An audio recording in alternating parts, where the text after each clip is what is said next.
400 টাকা দিবে সিবি করতে আছে না ইয়ে সাবান মিলা করতে ও 400 না মাখন ব্রেডেড কেবল মাখন বেরিয়েছে এটা চার্জার আছে না চার্জার মারাইছে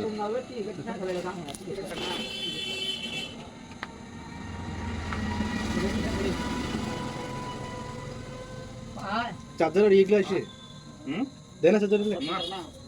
চার্জার কিনা হবে 1000 টাকা দিয়ে extra। না 1800 টাকা নেই কয় টাকা দাম 1000 টাকার মাল কোথায় পাইছে যাই হোক আর কি অমনি দাম মালটা স্ক্র্যাচ আছে ওই দেখো এখানে স্ক্র্যাচ নেই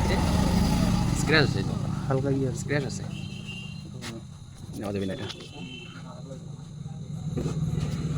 স্ক্র্যাচ আছে